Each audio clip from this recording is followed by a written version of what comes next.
Good afternoon. So, today we'll be speaking about the characteristics, limitations, and efficiency of a radar.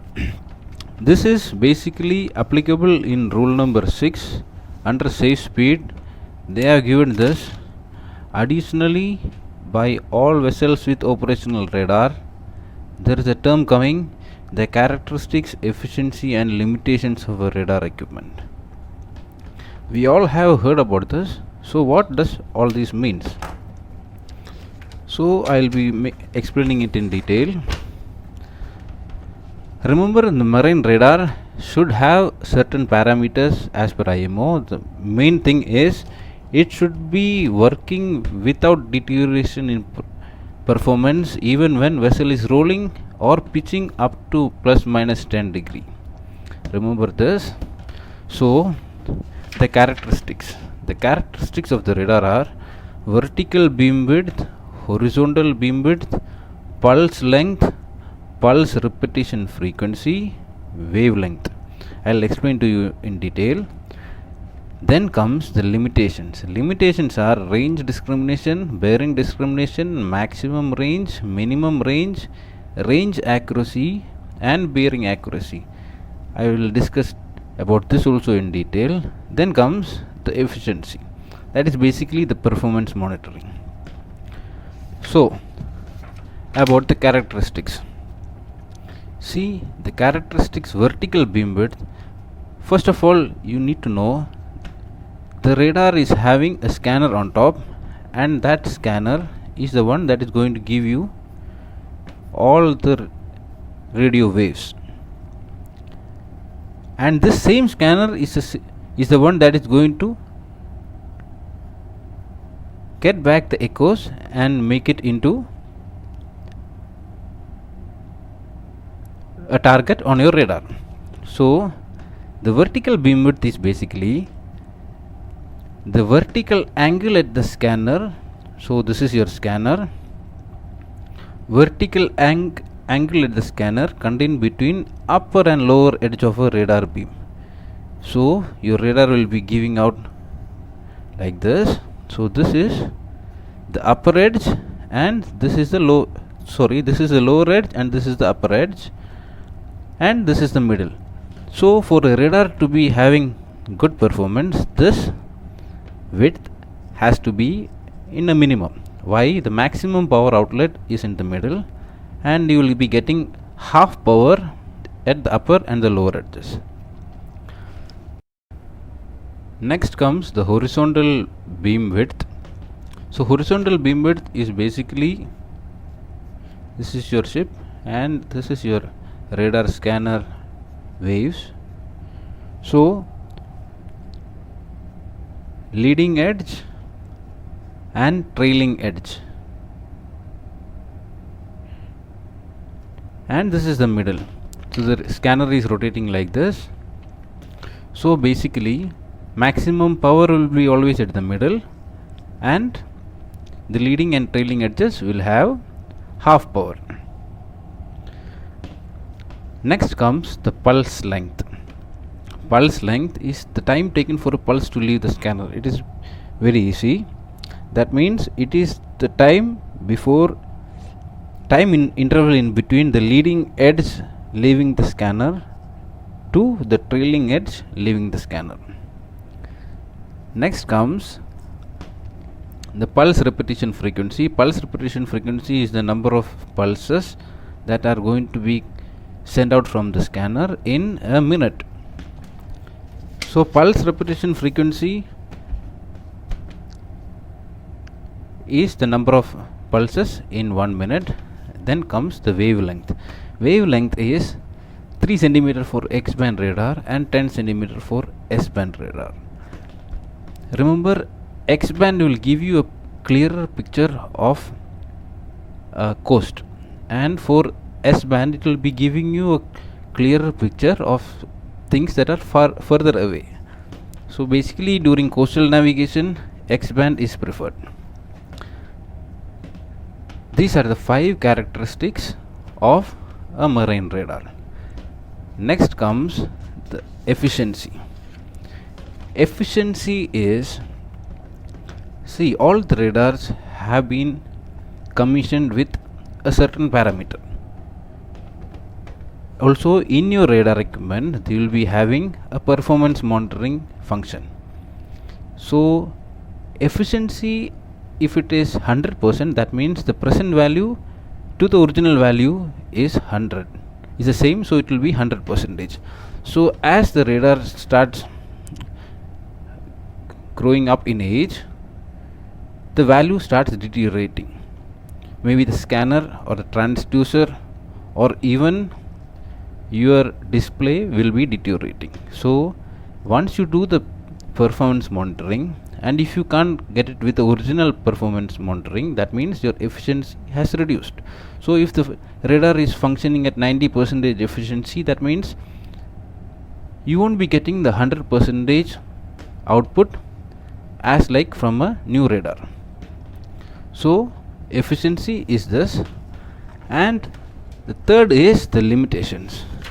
Limitations is going to be a big topic. So the first in the limitation is range discrimination. Range discrimination is basically very simple. You have two targets at near areas, and the pulse length, once the pulse length is the governing factor. Once the pulse touches this, it will be passing over to the next. Once it goes, it will just elongate the target a little bit, so that sometimes these two targets appear as one. So this is the basically the range discrimination is basically the ability of a radar set to distinguish clearly two small targets on a same bearing and slightly different range as two separate targets. For this, IMO has set out some standards. The standards are two similar objects at 40 meters should be separately indicated when range scale is at 1.5 meters, 1.5 nautical miles, and when they lie between 50 to 100% of the range scale in use. So this is the IMO standards. Next comes the bearing discrimination.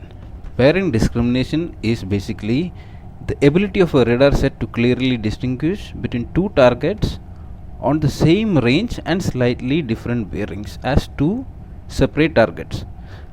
The horizontal beam width is the governing factor. Why? Once the horizontal beam width, I have told you, it is like this. So the leading trail and the trailing trail, once it passes, it will slowly elongate the target a little bit. So both the targets will appear as one. So again, IMO has set a certain parameter. The parameter is it should show two objects together if within 2.5 degree. Within 2.5 degree, the two objects should be shown as two separate objects. Next comes the minimum range. The minimum range is the range that is going to be the minimum for your radar. Remember, the factors that affect are the pulse length, vertical beam width, height of scanner, and another term called deionization delay at the TR cell. So basically, you want a radar that is going to get the minimum range nearer to your ship. For that, as your height increases, the range increases. So IMO has set a certain standard. It is that with a scanner of 15 meters high, the minimum range shall not exceed 50 meters. Also, targets between 50 meters and 1 nautical mile should be displayed without resetting any of the control other than the range selector. So pulse length, I told you how it works. Vertical beam width is this. height of the scanner is this, and the deionization delay at the TR cell. TR cell is basically a transmission and reception switch on the scanner. So basically the function of the TR switch on the scanner is it blocks the receiver part of the scanner during transmission. Why it does it is it prevents the transmitting energy from damaging the receiver. See, the scanner is the one who is going to give out radio waves, and all the echoes have to come and get processed in the scanner. So they are giving you a TR cell so that once transmission is happening, the reception part is cut off, and once when the reception is happening, the transmission part is cut off. So a deionization delay at TR cell means there is a small delay in between these two processes happening. So that is the deionization delay. The fourth limitation of a radar is the maximum range. Maximum range are governed by a lot of factors. One is the height of the scanner. The further the height increases, the range increases. But again, all these parts will become less effective. Next, the power of the radar set. The radar set power is a big factor. It is the ability of the radar to transmit and receive radio waves. Then the wavelength. Wavelength I have explained already. The pulse length again already explained. Pulse repetition frequency also explained. The vertical and horizontal beam width. Before that, the pulse repetition frequency, the pulse length. The long pulse give maximum range. I forgot to tell that. And the vertical and horizontal beam width. The beam width should be narrow. I told you the width of the beam, the middle is having the maximum power. So as the edges are, as we pass on to the edges, the power is reduced by half. So the narrower the beam width, the better the power of the transmitting radio waves. Then comes the radio's receiver sensitivity. See, the radar should be able to amplify the smallest signals and give it back to the receiver without losing in the noise. The noise is, there will be small echoes from sea or weather or rain. So if the receiver sensitivity is good, the weak signals will be amplified and given into the radar's display without getting lost in this noises. The nature of the target. The nature of the target is how the target is. Maybe it might be wood, maybe it might be ice. So the better targets that are going to be better displayed will be metal targets. Again, the weather effects and the sea and the swell. So these are the factors that affect the maximum range. The range accuracy. The range accuracy, IMO has set certain standards. The error in range of an object obtained by using range rings or VRM should not exceed 1% of maximum range scale in use or 30 meters, whichever is greater. This is an IMO requirement. So for that, there are certain factors. There should be a correct synchronization between the transmission of pulse and the trace commencement. So if there is a delay, that means the range is going to get affected. Again, the uniformity of time base. The uniformity of time base means the speed of tracing spot must be steady. The target that comes as a tracing spot, the speed should be steady. Next comes rectilinearity of time base. Rectilinearity of time base means each of these traces should be in perfect straight lines. The target should appear as this. It cannot appear in a cluttered format, so the range is affected. And again, the height of the scanner, it is well explained before. So small targets at close range is measured from the scanner to target. So if this is your scanner and the target is here, basically the radar doesn't know where the radar scanner is, so it will just take the distance like this, whereas your distance might be this. So the height of the scanner affects the range accuracy. The sixth and the last thing is called bearing accuracy. Bearing accuracy, again IMO has set certain standards. The bearing of an object whose echo appears on the edge of a display should be capable of being measured with an accuracy equal to or better than 1%. So the factors that affect them are correct alignment between heading marker and scanner. So your heading marker should be aligned with the scanner. Then the correct alignment between heading marker and the bearing scale.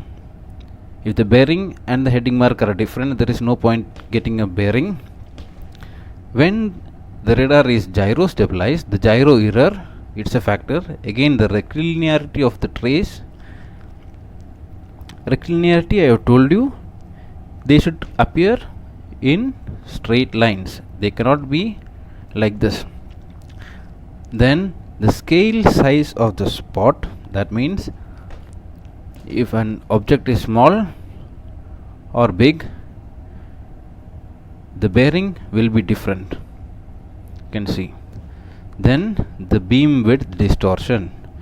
The beam width distortion is basically when a beam is passing, it will try to elongate the target. So a small target will appear a little bit larger, or a target will appear a little bit elongated. So this is beam width distortion. I hope you understood and got a good understanding of what are the three terms that we find in rule number 6: the limitations, characteristics, and the efficiency of the marine radar. Thank you.